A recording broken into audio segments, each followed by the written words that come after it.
Hello friends, welcome back to my YouTube channel Anamika's Vlogs and Recipes. আজি আন এটা recipe আপোনালোকৰ সৈতে শেয়াৰ কৰিব লৈছো। আজি ৰেচিপিটো হৈছে ভেন্ডি ৰেচিপি, ভেন্ডি সবজি ৰেচিপি। তো তাৰ কাৰণে মই ভেন্ডিখিনি এনেদৰে ভালদৰে মই ধুই লৈছো। ধুই লোৱাৰ পিছতে মই এখন শুকান কাপোৰে মই ভেন্ডিখিনি মচি লৈছো। ভেন্ডিখিনি খুব ভালদৰে মই মচি লৈছো শুকান কৰি মচি লৈছো, যেহেতুকে ইয়াৰ পৰা বিজলোৱা অলপ হেৰিখিনি ওলাই, হেতু কাৰণে মচি পেলাই শুকান কৰি বনাম। হেতু কাৰণে মচি লৈছো। তাৰ পিছতে ভেন্ডিখিনি এনেকুৱা সাইজত মই কাটি লৈছো, আটাইখিনি ভেন্ডি। তাৰ পিছতে পিয়াজ কাটি লৈছো, পিয়াজখিনি মই দীঘলীয়া কৰি কাটি লৈছো। তাৰ পিছত তাৰ লগতে দুটা কেঁচা জলকীয়া মই এনেধৰণে ফালি দিছো, কাটি দিছো এনেকৈ।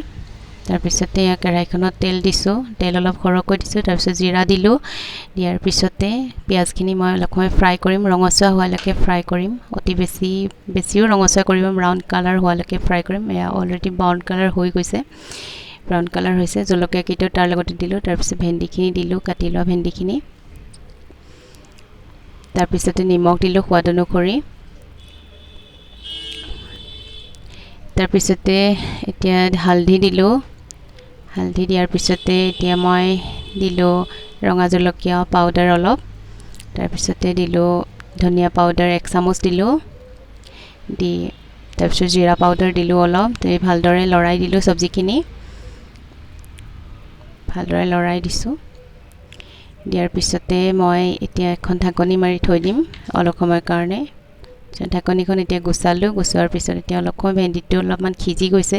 তাৰ পিছতে মই কাটি লোৱা বিলাহী এটা মই এনেধৰণে কাটি লৈছো, দি বিলাহীখিনি দিলো। বিলাহীখিনি দি অলপ সময় লৰাই দিলো। তাৰ পিছত বিলাহীখিনি অলপমান সিজালৈ মই ৱেইট কৰিলো।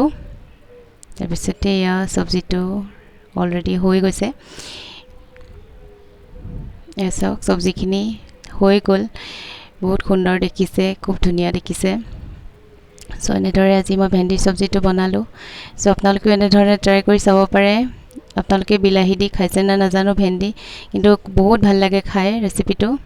সো আপোনালোকৰ মোৰ ভিডিওটো চাই যদি আপোনালোকৰ ভাল লাগিলে সো লাইক কমেন্ট শ্বেয়াৰ কৰিব আৰু মোৰ চেনেলটো সাবস্ক্ৰাইব কৰিব নাপাহৰিব, আৰু কাষতে থকা বেল আইকনটো দবাই দিবলৈ নাপাহৰিব, তাকি নতুন নতুন ৰেচিপি শ্বেয়াৰ কৰিলে আপোনালোকে নটিফিকেশ্যন পাই থাকে।